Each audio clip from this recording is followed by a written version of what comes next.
메시지 성경 통독 제176일. 오늘 말씀은 요한복음 2장에서 5장까지입니다. 2장. 물로 포도주를 만드시다. 사흘 후에 갈릴리 가나 마을에서 결혼식이 있었다. 예수의 어머니가 그곳에 있었고 예수와 제자들도 거기에 손님으로 있었다. 결혼잔치에 포도주가 떨어져 가자 예수의 어머니가 예수께 말했다. 포도주가 거의 바닥났구나. 예수께서 말씀하셨다. 어머니, 그것이 어머니와 내가 관여할 일입니까? 지금은 아직 때가 아닙니다. 재촉하지 마십시오. 예수의 어머니가 지체 없이 종들에게 말했다. 그가 시키는 대로 무엇이든 하여라. 거기에는 유대인들이 정결예식에 쓰는 돌 항아리가 6개 놓여 있었다. 항아리는 각자 75에서 110리터 정도가 들어가는 크기였다. 예수께서 종들에게 지시하셨다. 항아리에 물을 가득 채워라. 그러자 그들은 항아리가 넘치도록 물을 가득 채웠다. 예수께서 이제 주전자에 가득 담아 잔치를 맡은 자들에게 가져다 주어라 하고 말씀하셨다. 종들은 그대로 했다. 잔치를 맡은 자가 물이 변하여 된 포도주를 맛보고서 큰 소리로 신랑을 불러 말했다. 그는 방금 무슨 일이 일어났는지 몰랐지만 종들은 알고 있었다. 내가 알기로는 누구나 처음에 가장 맛 좋은 포도주를 내놓다가 손님들이 잔뜩 마신 뒤에는 싸구려를 내놓는데 그대는 지금까지 가장 좋은 포도주를 남겨두었구려. 갈릴리 가나에서 행하신 이 일은 예수께서 보여주신 첫 번째 표적이었고 처음으로 자신의 영광을 나타내신 것이었다. 그분의 제자들이 예수를 믿게 되었다. 이 일이 있고 나서 예수께서는 어머니와 형제와 제자들과 함께 가버나움으로 내려가 며칠을 지내셨다. 성전을 깨끗하게 하시다. 유대인들이 매년 봄에 지키는 유월절이 막 시작될 무렵 예수께서 성전으로 올라가셨다. 예수께서는 성전이 소와 양과 비둘기를 파는 사람들로 북적대는 것을 보셨다. 고리대금업자들도 거기서 마음껏 활개를 치고 있었다. 예수께서 가죽끈으로 채찍을 만들어서 그들을 성전에서 쫓아내셨다. 양과 소를 몰아내고 동전을 사방으로 흩어버리시며 고리대금업자들의 가판대를 뒤엎으셨다. 예수께서 비둘기 상인들에게 이렇게 말씀하셨다. 여기에서 너희 물건을 치워라. 내 아버지 집을 쇼핑몰로 만드는 짓은 그만두어라. 그 순간 제자들은 당신의 집을 향한 열심이 나를 삼킵니다 라고 한 성경 말씀을 기억했다. 그러나 유대인들은 불쾌한 마음에 이렇게 물었다. 당신이 하는 이 일이 옳다고 입증해 줄 신임장을 제시할 수 있겠소? 예수께서 말씀하셨다. 이 성전을 헐어라. 그러면 내가 사흘 만에 다시 짓겠다. 그들은 붕대하며 말했다. 이 성전을 짓는데 46년이 걸렸는데 당신이 사흘 만에 다시 짓겠다는 거요. 그러나 예수께서 성전이라고 하신 것은 자신의 몸을 두고 하신 말씀이었다. 나중에 예수께서 죽은 자들 가운데 살아나신 뒤에야 제자들은 그분이 그렇게 말씀하신 것을 기억해냈다. 그때에야 제자들은 비로소 올바른 결론을 내릴 수 있었다. 성경에 기록된 말씀과 예수께서 하신 말씀을 모두 믿게 된 것이다. 예수께서 예루살렘에 계시는 유월절 기간 동안 많은 사람들이 그분이 나타내시는 표적을 보았다. 그리고 그 표적이 하나님을 가리킨다는 것을 알고는 자신들의 삶을 예수께 맡겼다. 그러나 예수께서는 자신의 삶을 그들에게 맡기지 않으셨다. 예수께서는 그들을 속속들이 아셨고 그들이 신뢰할 수 없는 사람들인 것도 알고 계셨다. 예수께서는 아무런 도움 없이도 그들을 훤히 꿰뚫고 보고 계셨던 것이다. 3장. 니고데모와의 대화. 바리새파 사람 가운데 니고데모라는 사람이 있었다. 그는 유대인들 사이에서 유력한 지도자였다. 하루는 그가 밤늦게 예수를 찾아와서 말했다. 랍비님, 우리 모두는 선생님이 하나님께로부터 직접 오신 분이라는 것을 알고 있습니다. 하나님이 관여하지 않으시면 아무도 선생님이 하시는 일, 곧 하나님을 가리켜 보이고 하나님을 계시하는 일을 할 수 없습니다. 예수께서 말씀하셨다. 내 말이 정말 맞다. 내가 하는 말을 믿어라. 사람이 위로부터 태어나지 않으면 내가 가리키는 하나님 나라를 볼 수 없다. 니고데모가 말했다. 이미 태어나서 다 자란 사람이 어떻게 다시 태어날 수 있겠습니까? 어머니 배에 들어가서 다시 태어날 수는 없습니다. 위로부터 태어난다고 하신 말씀이 도대체 무슨 뜻입니까? 예수께서 말씀하셨다. 너는 귀 기울여 듣지 않는구나. 다시 말해주겠다. 사람은 누구나 근본적인 창조 과정을 거쳐야 한다. 태초에 수면 위를 운행하시던 성령을 통한 창조, 보이는 세계를 움직이는 보이지 않는 세계, 새로운 생명으로 들어가게 이끄는 세례, 이 과정들이 없으면 하나님 나라에 들어갈 수 없다. 아기를 예로 들어 설명하겠다. 태어난 아기는 다만 내가 볼 수 있고 만질 수 있는 몸만 가지고 있을 뿐이다. 그러나 그 몸 안에 형성되는 인격은 내가 절대 볼 수도 없고 만질 수도 없는 것, 성령으로 빚어져 살아있는 영이 되는 것이다. 바로 이러한 과정을 말하는 것이다. 그러니 너는 위로부터 태어나야 한다는 말, 곧 이 세상의 가치로부터 떠나야 한다는 내 말에 놀라지 마라. 너는 바람이 부는 방향을 예측할 수 없다는 것을 잘 알 것이다. 너는 나무 사이를 스치는 바람의 소리를 듣지만 그 바람이 어디서 와서 어디로 가는지는 모른다. 하나님의 바람, 곧 하나님의 영을 힘입어 위로부터 태어난 사람도 다 그와 같다. 니고데모가 물었다. 그 말이 무슨 뜻입니까? 어떻게 그런 일이 일어날 수 있습니까? 예수께서 대답하셨다. 너는 이스라엘의 존경받는 선생이면서 이런 기본적인 것도 모르느냐? 잘 들어라. 진리를 있는 그대로 알려주겠다. 나는 경험으로 아는 것만 말한다. 나는 내 두 눈으로 본 것만 증언한다. 얻어들은 말이나 전해 들은 말은 하나도 없다. 그러나 너는 증거를 직면해서 받아들이기는커녕 이런저런 질문으로 꾸물거리고 있구나. 손바닥 보듯 뻔한 사실을 말해도 내가 믿지 않는데 내가 보지 못하는 하나님의 일을 내가 말해봐야 무슨 소용이 있겠느냐. 하나님 앞에서 내려오니 곧 인자 밖에는 아무도 하나님 앞으로 올라간 이가 없다. 모세가 광야에서 뱀을 들어 백성에게 보고 믿게 한 것과 마찬가지로 인자도 들려야 한다. 그러면 그를 바라보는 사람, 그를 믿고 기다리는 사람마다 참된 생명, 영원한 생명을 얻게 될 것이다. 하나님께서 이 세상을 얼마나 사랑하셨는지 그분은 하나뿐인 아들을 우리에게 주셨다. 그것은 아무도 멸망하지 않고 그를 믿는 사람은 누구나 온전하고 영원한 생명을 얻게 하시려는 것이다. 하나님께서 고통을 무릅쓰고 자기 아들을 보내신 것은 세상을 정죄하고 손가락질해서 세상이 얼마나 악한지 일러주시려는 것이 아니다. 아들이 온 것은 세상을 구원하고 다시 바로잡으려는 것이다. 누구든지 아들을 신뢰하는 사람은 죄를 용서받지만 아들을 신뢰하지 않는 사람은 이미 오래전에 사형 선고를 받았으면서도 그것을 모르는 사람이다. 하나뿐인 하나님의 아들을 알고도 그가 믿지 않았기 때문이다. 너희가 처한 위기 상황은 이러하다. 빛이신 하나님께서 세상 안으로 들어오셨지만 사람들은 어둠을 찾아 달아났다. 그들이 어둠을 찾아 달아난 것은 하나님을 기쁘시게 해드리는 일에 관심이 없었기 때문이다. 악행을 일삼고 부정과 망상에 사로잡힌 사람은 누구나 빛이신 하나님을 싫어해서 그 빛에 가까이 가려고 하지 않는다. 자기 행위가 드러날까 괴롭고 두렵기 때문이다. 그러나 진리와 실체 안에서 일하고 살아가는 사람은 빛이신 하나님을 맞아들인다. 그것은 자기 행위가 하나님의 일을 위한 것이었음을 드러내는 것이다. 그분 앞서 준비하는 사람. 이 대화를 마치고 예수께서 제자들과 함께 유대로 가셔서 그들과 함께 휴식을 취하셨다. 예수께서는 세례도 주셨다. 같은 때에 요한은 살렘 근처에 있는 에논에서 세례를 주고 있었는데 에논은 물이 풍부한 곳이었다. 이때는 아직 요한이 감옥에 갇히기 전이었다. 요한의 제자들이 세례의 본질을 두고 유대 지도자들과 논쟁을 벌였다. 제자들이 요한에게 가서 말했다. 랍비님, 요단강 건너편에서 선생님과 함께 있던 분을 아시지요? 선생님께서 증언하고 인정해 주신 분 말입니다. 그분이 이제는 우리와 경쟁하고 있습니다. 그분도 세례를 주고 있는데 사람들이 우리에게 오지 않고 다 그분에게로 갑니다. 요한이 대답했다. 사람이 하늘의 도움 없이는 성공할 수 없다. 나는 지금 영원한 성공을 말하는 것이다. 나는 메시아가 아니다. 나는 그분보다 앞서 보냄받아서 그분을 준비하는 사람에 불과하다. 내가 이것을 공개적으로 말할 때 너희도 그 자리에 나와 함께 있었다. 신부를 얻는 이는 당연히 신랑이다. 그리고 들러리가 되어 신랑 곁에서 그가 하는 말을 모두 듣는 신랑의 친구는 참으로 행복하다. 내가 바로 그 사람이다.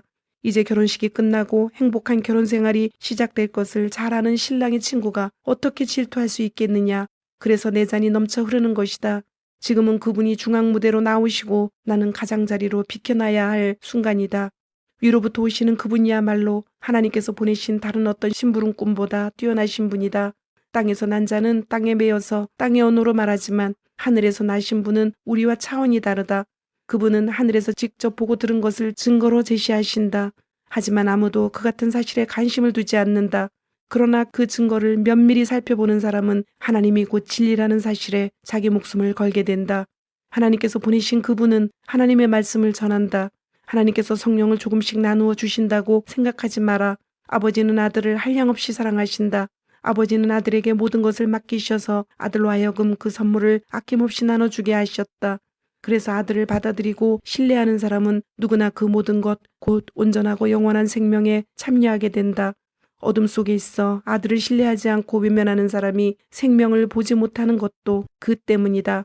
그가 하나님에 대해 경험하는 것이라고는 온통 어둠, 지독한 어둠뿐이다.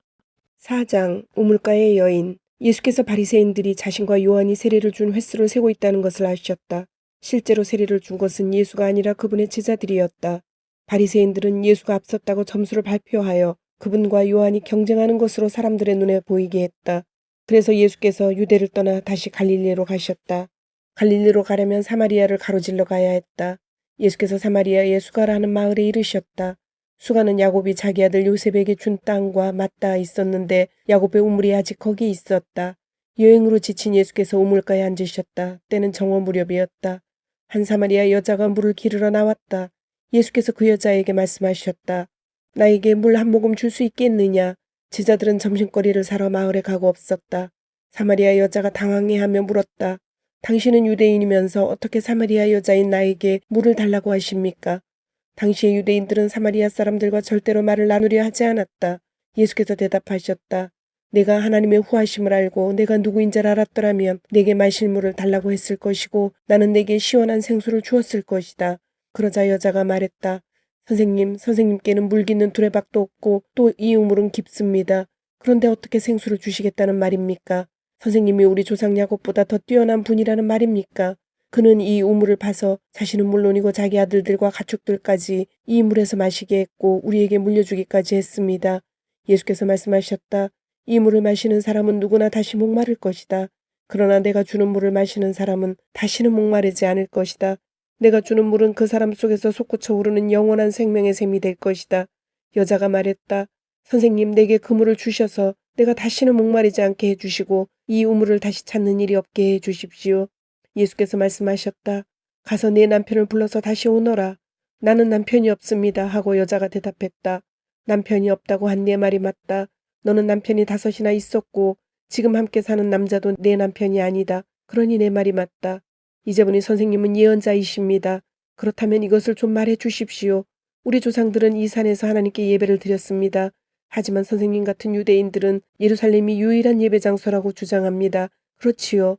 여자여, 내 말을 믿어라. 너희 사마리아 사람들이 이 산도 아니고 예루살렘도 아닌 곳에서 아버지께 예배드릴 때가 온다. 너희는 어둠 속에서 확신 없는 예배를 드리지만 우리 유대인들은 밝은 대낮에 확신에 가득 찬 예배를 드린다. 하나님의 구원의 길은 유대인들을 통해 열린다. 그러나 너희가 어떤 이름으로 불리고 어디서 예배드리는지는 중요하지 않게 될 때가 온다. 사실은 그때가 이미 왔다. 하나님 앞에서 중요한 것은 너희가 어떤 사람이며 어떻게 사느냐 하는 것이다. 너희가 드리는 예배는 너희 영으로 진리를 추구하는 예배여야 한다. 아버지께서는 바로 그런 사람, 곧 그분 앞에 단순하고 정직하게 앉아있는 모습 그대로 예배드리는 사람들을 찾으신다. 하나님은 순전한 존재, 그 자체 곧 영이시다. 그러므로 하나님께 예배드리는 사람은 자신의 존재와 자신의 영과 자신의 참된 마음으로 예배드려야 한다. 여자가 말했다. 그것은 잘 모르겠습니다만 메시아가 오신다는 것은 압니다. 그분이 오시면 이 모든 것의 전말을 알게 되겠지요. 예수께서 말씀하셨다. 내가 바로 그다. 너는 더 이상 기다리거나 찾지 않아도 된다. 바로 그때 제자들이 돌아왔다. 제자들은 크게 놀랐다. 예수께서 그런 여자와 이야기를 나누리라고는 생각지도 못했기 때문이다. 제자들 가운데 아무도 자신의 생각을 말하지 않았지만 그들의 얼굴에 다 드러나 있었다. 여자는 눈치를 채고 자리를 떴다. 어찌나 당황했던지 물동이까지 두고 갔다. 여자는 마을로 돌아가서 사람들에게 말했다. 내가 한 일을 다 알고 있는 사람이 있습니다. 와보세요. 그분은 나를 속속들이 하십니다. 혹시 그분이 메시아가 아닐까요? 그래서 그들은 예수를 직접 보러 나갔다. 추수할 때가 되었다. 그 사이에 제자들이 예수께 음식을 권했다. 랍비님, 드십시오. 안 드시겠습니까? 예수께서 제자들에게 말씀하셨다. 나에게는 너희가 알지 못하는 음식이 있다. 제자들은 누가 그분께 먹을 것을 가져다 드리기라도 한 걸까 하고 어리둥절해했다. 예수께서 말씀하셨다. 나를 살게 하는 음식은 나를 보내신 분의 뜻을 행하고 그분이 시작하신 일을 마무리 짓는 것이다. 지금 너희가 주위를 둘러본다면 넉 달쯤 지나야 추수할 때가 되겠다고 말하지 않겠느냐. 내가 너희에게 말한다. 눈을 떠서 눈앞에 무엇이 있는지 똑똑히 보아라. 이 사마리아 밭들은 곡식이 무르익었다. 추수할 때가 된 것이다. 추수하는 사람은 기다리는 법이 없다. 그는 자기 삭슬 받고 영원한 생명을 위해 무르익은 곡식을 거두어 들인다. 이제 씨 뿌리는 사람과 추수하는 사람이 서로 어깨동무를 하고 기뻐하게 되었구나. 한 사람은 씨를 뿌리고 다른 사람은 거두어 들인다는 말이 과연 맞는 말이다. 나는 너희가 일구지 않은 밭으로 너희를 보내 추수하게 했다. 너희는 손가락 하나 보탠 것 없이 다른 사람들이 오랫동안 힘써 일궈놓은 밭에 걸어 들어간 것이다. 마을에서 온 많은 사마리아 사람들이 예수께 자신의 삶을 맡겼다. 그분은 내가 한 일을 다 하십니다. 나를 속속들이 하십니다. 라고 말한 여자의 증언 때문이었다. 그들은 예수께 좀 더 머물러 주시기를 정했고 예수께서는 이틀을 더 머무셨다. 더 많은 사람들이 예수의 말씀을 듣고 자신의 삶을 그분께 의탁했다. 사람들이 여자에게 말했다. 이제 우리는 당신의 말 때문에 믿는 것이 아니요. 우리가 직접 듣고 확실히 알게 되었소. 그분은 세상의 구주이십니다. 이틀 후에 예수께서 갈릴리로 떠나셨다. 예수께서는 예언자가 자기가 자란 곳에서는 존경받지 못한다는 것을 경험으로 잘 알고 계셨다. 예수께서 갈릴리에 도착하셨을 때 갈릴리 사람들이 그분을 반겼다. 그러나 그것은 그들이 유월절 기간 동안 예수께서 예루살렘에서 행하신 일에 감동을 받았기 때문이지 그분이 누구시며 장차 무슨 일을 하시려는지 정말로 알았기 때문은 아니었다. 예수께서 전에 물로 포도주를 만드셨던 갈릴리 가나로 다시 가셨다. 한편 가버나움에 왕실 관리한 사람이 있었는데 그의 아들이 병을 앓고 있었다.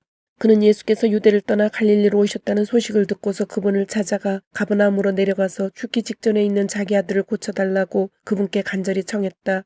예수께서 그의 말을 피하시며 이렇게 말씀하셨다. 기적을 보고 압도되지 않으면 너희는 믿으려 하지 않는다. 그러나 그 관리는 물러서지 않았다. 함께 가주십시오. 제 아들의 생사가 달린 일입니다. 예수께서는 그저 집으로 가거라 내 아들이 살아났다 라고만 대답하셨다. 그 사람은 예수께서 하신 말씀을 그대로 믿고 집으로 향했다. 그가 돌아가고 있는데 종들이 중간에서 그를 붙잡고는 소식을 전했다. 아드님이 살아났습니다.